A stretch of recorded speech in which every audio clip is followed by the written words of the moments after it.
What's going on, everybody? Good late morning. Hope things are going well for you. And we've got more centers to take a look at in this video. And earlier today, we went through the three guys that I consider to be high-end starters in this class. The three guys who I think you would have to give a significant amount of money to, like more than 6 million, but you'd get some pretty quality play out of.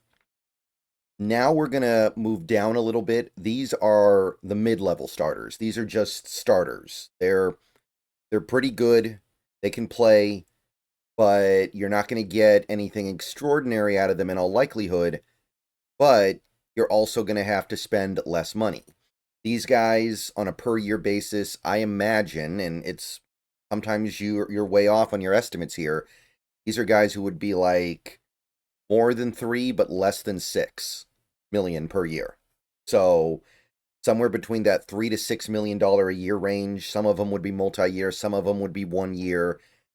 So again, you can get pretty good bang for your buck at center. You can get an okay guy for a pretty low price.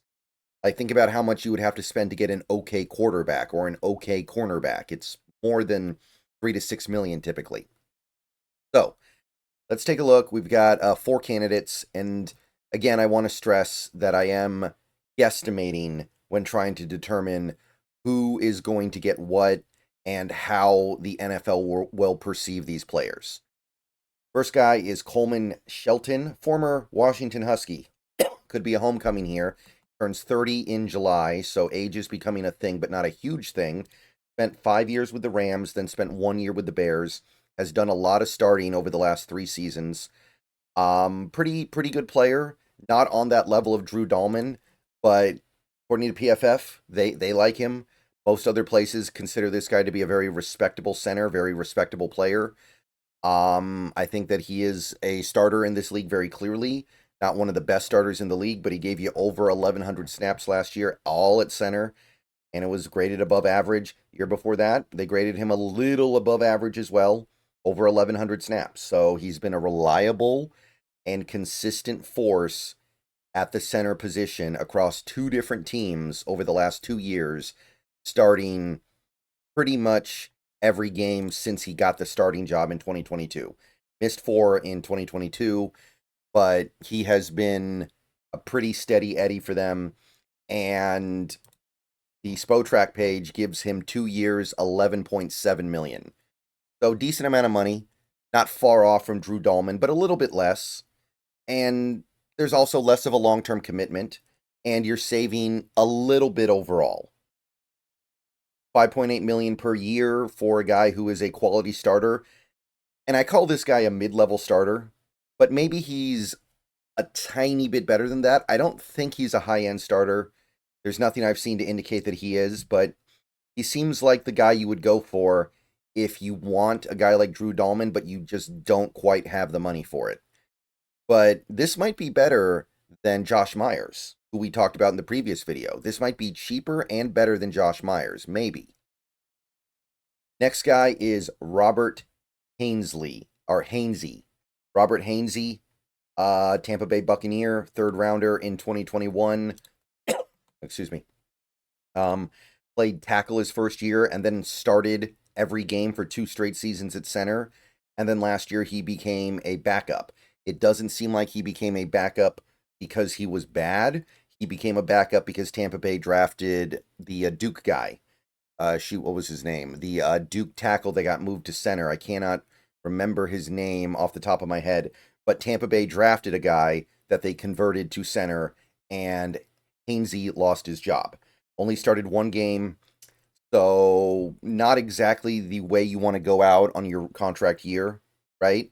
But we do have 2 years of data to fall back on, 2022 and 2023. So for whatever it's worth in 2024, when he barely played, he was graded out well. We don't really care about this, though, because it's not even 100 snaps. Year before that, not graded out so well, 52.8, 1,100 snaps. So this is the bigger sample size. And you can see why Tampa Bay probably didn't want to go into 2024 with him as the starter unless they had to. But you go back to the year before that, 2022, 66.7, that's pretty good. You can see why they initially gave him the respect of having that starting job in 2023 in the first place. So he's been good before, and he's been good in a very large sample size. This is almost 1,200 snaps, all at center. And also, this is a younger guy. This guy is turning 27 in August, should be entering his prime. There's probably a decent chunk of money to go here, even though it doesn't seem like it. I imagine that he will be docked because he didn't play very much in 2024. Botrack does not have a market value page for him. I would guess somewhere around the realm of 1 year, 4 million. Maybe it gets down to like 1 year, 3 million. I imagine he gets a prove it deal. And if he proves it in 2025, then he's off to bigger and better things the next year. So I think that's what's going to happen with Hainsey here. And I would not mind the Seahawks being the team that allows him to prove it. If it's a 1 year deal, that's not ideal. But if it's only 3 million, I'm not going to worry about that. So Robert Hainsey, that's another decent starter. We got Bradley Bozeman. Feels like he's been in the league forever, but he's actually only 30. Feels like he's been around a lot longer than that. Going to turn 31 in November. Former Baltimore Ravens 6th round pick. Played some guard, played some center. Played in Carolina for a couple years. Went to the Chargers last year. He's done a lot of football in his career. He has started every game with the exception of 6 in 2022 and 1 in 2021. 16 starts, 16 starts, 16 starts, 11, 17, 17. So pretty reliable out there for you. Hits the field on a routine basis. And you take a look at PFF last year, they thought he was about average, pretty workable, decent, somewhere near the middle as far as centers go, on over 1,100 or almost over 1,050 snaps, workable. Year before that, about the same, about average, 1,150 snaps for the Panthers. Decent, workable. So Pro Football Focus says he's adequate. He's a capable starter, but you're not going to get anything upper level out of him. Age is starting to become a concern, but I don't think it's a concern yet in terms of like he's going to fall off a cliff now. Botrack does have a page for him, 2 years, 7.6 million. I'd be okay with that. I think a multi-year deal here is fine. It's probably going to be a 1-and-1 deal basically. And you can get out of it pretty easily after year 1 if it's not working out. And if it is working out, you're not spending that much money on him. 2 years, 7.6 million. I'm not against that. I'm not against that in any way, shape, or form. So Bradley Bozeman, decent candidate to be your mid-level center starter. And then we got one more guy I want to look at here. It's Nick Gates, currently of the Eagles. So straight up, he didn't play a lot in 2024. They signed him as a backup because they lost Kelsey to retirement. And he only started 1 game, but he has started a decent chunk of games in some previous years. He was on the Giants for 4 years. He was on Washington the year after his Giants stint. And this is a guy who actually came back from some pretty extreme stuff. If you don't know Nick Gates' story, definitely look it up. A couple years ago, he came back from some pretty serious medical stuff. So good for him.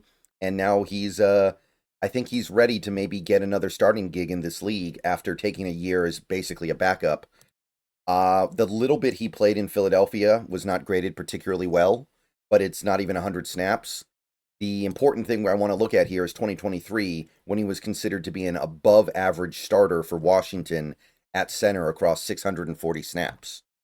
So maybe this guy isn't viewed as a starter, but if this is to be taken seriously, then he probably should be. So if Nick Gates gets a starter opportunity this offseason, I think he'll be good. I think it'll work. I think he can play at that level. It's mid-level stuff, though. And he just signed a veteran minimum deal with Philadelphia this last offseason, and he didn't play much. So I don't think he's going to get a ton of money. I think you're looking at something like 1 year, 3.5 million, 1 year, 3 million, something in that realm. And I think you would sign him as your starter, but if you want to have him compete with Oluwatimi and may the best man win, that works too. So however you want to play it, should be fine. But I think Nick Gates is a viable option on a 1 year deal. I don't want to go crazy here. This is a player that I don't want to invest long-term money into, but makes some sense. Those would be my starters. Those would be the guys I sign knowing I'm going to get something okay, but not great. and that's just the what I confine myself to here. But I'm spending appropriate money. All right. See you guys later. Go Hawks. More center stuff later. Have a good day.